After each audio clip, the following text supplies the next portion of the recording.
Shalom, more praise to Yahweh Bashim Yahshua, the blind see Pastor GMS. This now Allah continue coming at you another video. Now this video, I already did another video of this last week, but I didn't upload it. So in case anybody wondering why a video wasn't uploaded, I did it last week, but I kind of went too much into what I'm about to go into. I only wanted to tap on it briefly. I didn't really need to make the video that long. So I was like, you know what, I'm not gonna upload it. But I'm gonna lightly touch it, and then I'm gonna lightly delve into it, and then go into the major point. So let's go. Now we at Genesis 49:5, going into the tribes, right? So I'm starting from verse 5. Genesis 49:5. Simeon and Levi are brethren, instruments of cruelty on their habitations. Now this is going into when Simeon and Levi. Part of it is going to when Simeon and Levi has slaughtered the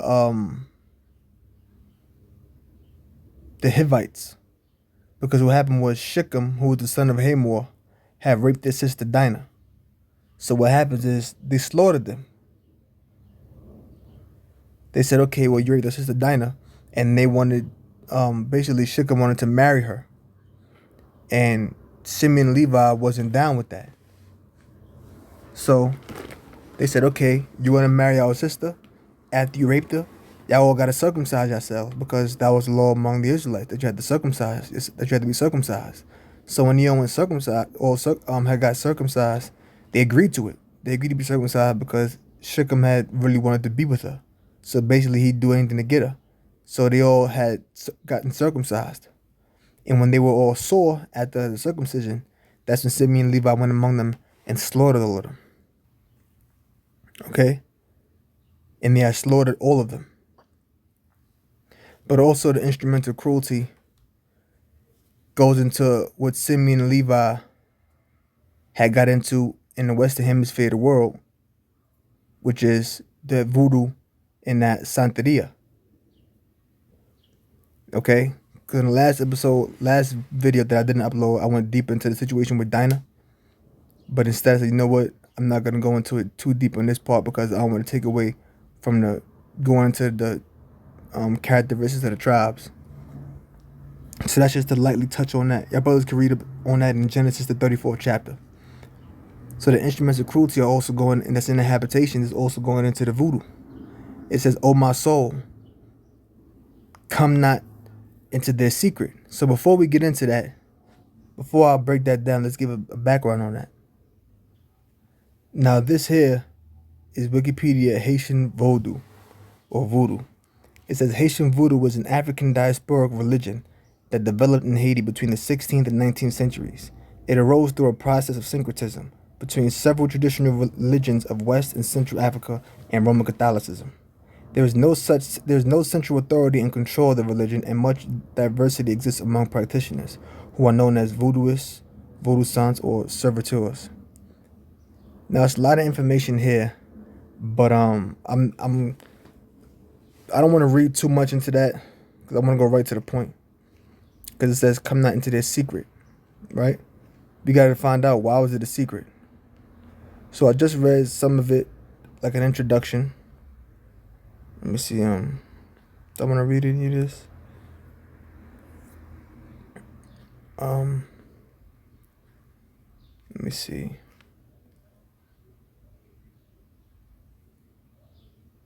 I'll read a little bit. Voodoo revolves around spirits known as Loa. Hopefully I'm pronouncing that correctly. Loa. Typically deriving their names and attributes from traditional West and Central African divinities. They are equated with Roman Catholic saints. The Loa divide up into different groups, the Nanchan nations, most notably the Rada and the Petwo. Various myths and stories are told about these Loa, which are regarded as subservient to the transcendent created deity Bandai. This theology has been labeled both monotheistic and polytheistic. An initiatory tradition, voodooists usually meet to venerate the Loa in an Unfo temple run by an Ogun priest or Manbo priestess. A central ritual involves practitioners drumming, singing, and dancing to encourage a Loa to possess one of their members and thus communicate with them. Offerings to the Loa include fruit, liquor, and sacrificed animals. Let me jump down. I'm gonna go right down here so I can get right to the secret part. I don't want to delve too much into something else, and I don't want to lose anybody. So right here, this segment called Before the Revolution. In 1492, Christopher Columbus's Spanish expedition established the first European colony on Hispaniola, which means Little Spain, the Dominican Republic. A growing European presence decimated the island's indigenous population, which was probably Taino, these are Israelites, Simeonites, both through introduced diseases and exploitation as its laborers. And if you click right here, you can look at the footnotes and it shows you where these citations click on that and it gives you tell you where it comes from, where these sources come from. The European colonists then click on the citation. The European colonists then turned to imported West African slaves as a new source of labor. Africans first arrived on Hispaniola circa 1512, which these weren't Africans, these are Israelites. And these were Israelites of the tribe of Levi. Most of the enslaved were prisoners of war. Some were probably priests of traditional religions, helping to transport their rights to the Americas. Others may have practiced Abrahamic religions. In other words, click on Abrahamic religions. In other words, Hebrew. Islam, see right here, Abrahamic religions are a group of religions centered around the worship of the God of Abraham. Abraham, a Hebrew patriarch, is extensively mentioned throughout the Abrahamic religious scriptures of the Quran, Hebrew, and Christian Bible. Okay. Some were probably Muslim, although Islam exerted little influence on voodoo, while others probably practiced traditional religion that had already absorbed Roman Catholic iconographic influences. By the late 16th century, French colonists were settling in western Hispaniola. Spain recognized French sovereignty over that part of the island, which became Saint Domingue. That's in Haiti. In a series of treaties signed in 1697, we'll get to that later. In another part, moving away from its previous subsistence economy, in the 18th century, Saint Domingue refocused its economy around the mass export of indigo, coffee, sugar, and cocoa to Europe. To work the plantations, the French colonists sought labor from various sources, including a renewed emphasis on importing enslaved Africans, Israelites, Levites, whereas there were twice as many Africans as Europeans in the colony in 1681. By 1790, which is around the time of the Haitian Revolution, there were 11 times as many Africans as Europeans. So that's the reason why the tribe of Levi was able to take down the French in the Haitian Revolution, because there was 11 times more of them than there were the French. So I've even read somewhere where it said there was 16 times, but we know there were much more, because the French was like the largest producers of sugar in the world. So they needed a lot of slaves to help to continue to produce sugar. Ultimately, Saint Domingue became the colony with the largest number of slaves in the Caribbean. The Code Noah issued by King Louis XIV in 1685 forbade the open practice of African religions on Saint Domingue. This code compelled slave owners to have their slaves baptized and instructed as Roman Catholics.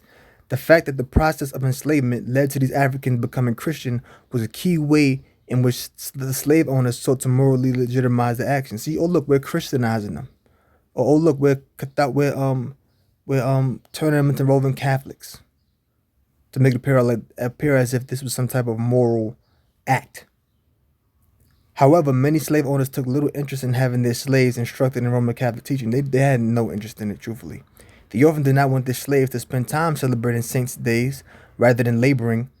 So they didn't want them to practice any so-called holidays more than they wanted them to labor. So it was just a farce. They didn't really want to teach them the Roman Catholic faith anyway, rather than laboring, and were also concerned that black congregations could provide scope to foment revolution. So they thought that they could rebel.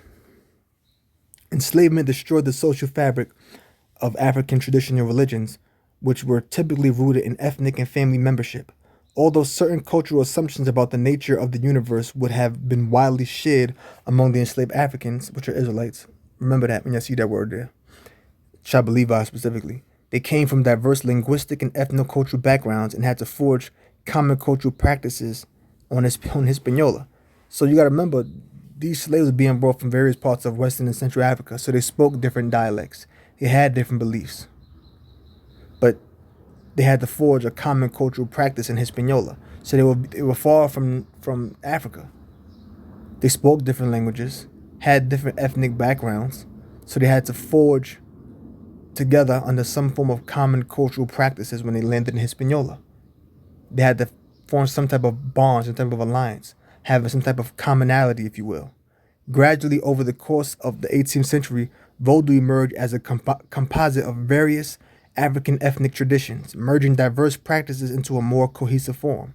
These African religions had to be practiced secretly. Oh, they got the word secret, with Roman Catholic iconography and rituals probably adopted so as to conceal, something that's concealed, something that's secret, right? So as to conceal the true identity of the deities that enslaved Africans were serving. I'm going to finish this off and go right back up to that.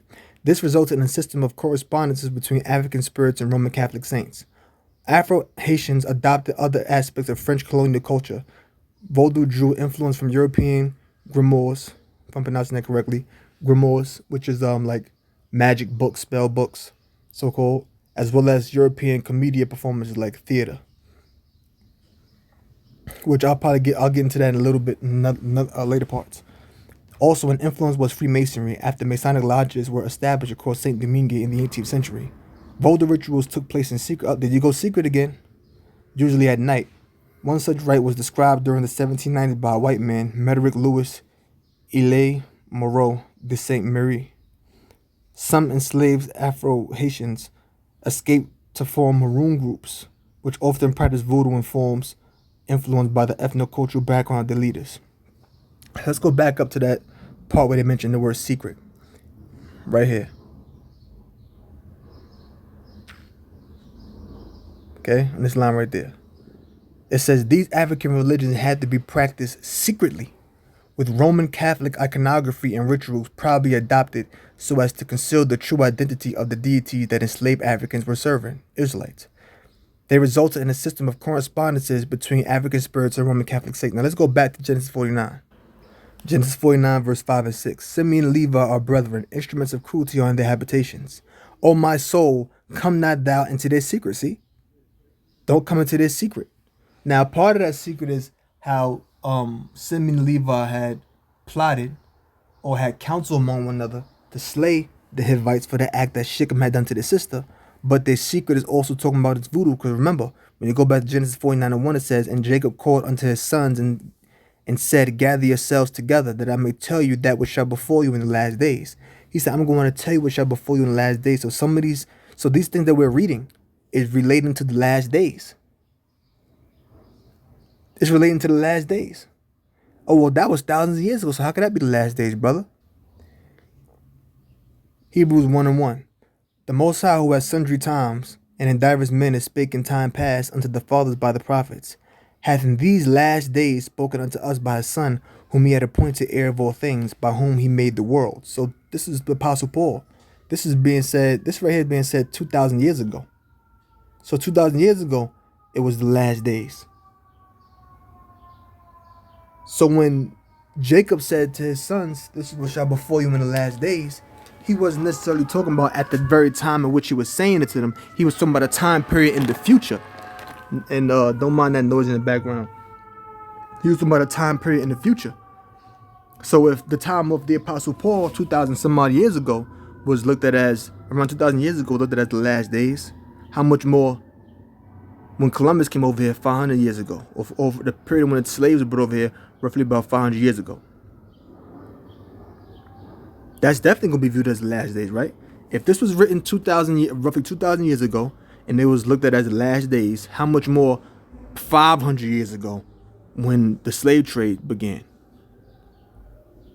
So that's looked at as the last days too, so you got to keep that in mind. So what we're reading here in the book of Genesis, the 49th chapter, when it says the last days, it's talking about things that was going to befall Jacob's sons in the last days, which the time period which we're currently referencing is getting into. But it says, "O my soul, come not thou into their secret." Their secret is also talking about that voodoo. It goes into that voodoo, that Santeria. Because remember, it says, go back to Wikipedia. It said, right at the top of your page, top line, it says these African religions had to be practiced secretly. They had to do it in secret. See? So we already know that voodoo is associated with being practiced in secret. And when you go into the scripture in Genesis 49, it mentions the word secret. So we see the correlation there. It has to be talking about that. This is why in order for you to be able to break down the tribes, you have to either have lived around them, and most of all, you have to live around them, and also you have to know the history of them. The Most High has to open up your spirit for you to be able to receive it. Okay? So it says, these African religions had to be practiced secretly, with Roman Catholic iconography and rituals probably adopted so as to conceal the true identity of the deities that enslaved Africans were serving.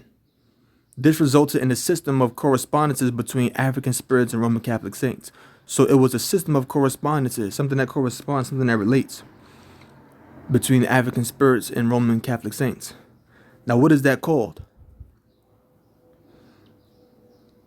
What is that called when you correspond African spirits and Roman Catholic saints, or two different religions?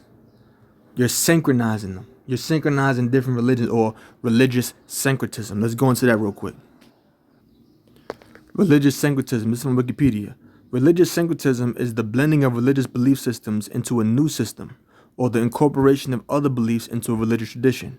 This can occur for many reasons, where religious traditions exist in proximity to each other. They exist in proximity to each other. Something that proximity means closeness or nearness. They exist in proximity. They're near each other. You got the Israelites being brought from Africa, having these different African religions they practice. And now they're being brought to the Western Hemisphere of the world by way of cargo slaves. They're slaves, but their captors are practicing Roman Catholicism. So it says where religious traditions exist in proximity to each other. So now they're in proximity. They're near each other. The people who practice these different African religions are near or in proximity to those who practice Roman Catholicism, which are the captives. It says, or when a culture is conquered and the conquerors bring their religious beliefs with them, but do not succeed in eradicating other older beliefs and practices. Okay? Many religions have syncretic elements, but adherents often frown upon the application of the label, especially those who belong to revealed religions such as Abrahamic religions or any system with an exclusivist approach. In other words, any religion that says that they're the original thing, so to speak, that these things are exclusive to their belief, people tend to shun the term syncretism. And they're obviously trying to reference Abrahamic religion, so to speak, as being syncretic. Seeing syncretism as corrupting the original religion. Non-exclusivist systems of belief, on the other hand, feel freer to incorporate other traditions into their own. In other words, beliefs that are syncretic, or rather systems that aren't exclusivist, like this is just exclusive to us, they have no problem synchronizing themselves among other beliefs. And it says revealed religion, like in other words, these things were revealed to them by a higher power. Whereas non-exclusivist beliefs are things that, people like create on their own. Let's go on.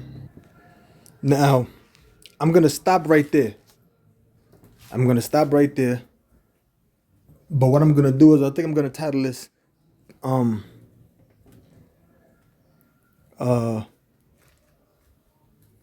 Come Not Into Their Secret. I'm going to title it Come Not Into Their Secret, and I'm going to put into parentheses part 1. So it's going to be like part 5 or 6, whatever part this is. Lost Tribes, whatever, I forget the title of the show. Lost Tribes of Israel. But it's going to say Come Not Into Their Secret part 1. That way, when people want to watch the video, let me go back to that video when the brother was going into that. Oh, so many parts. Which one is it? Oh, Come Not Into the Secret part 1. That got to be it.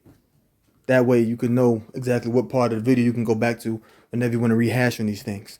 So I'm going to stop right there. And the video is almost 20 minutes. I don't want to make it too long. I could have did it in 10 minutes, but I really wouldn't have been able to get into much. So with that, I'm going to close. Until next time, I'm going to say, Shalom. All praise Yahweh, Shalom, Shah, the Blancy Pasha G, Shalom.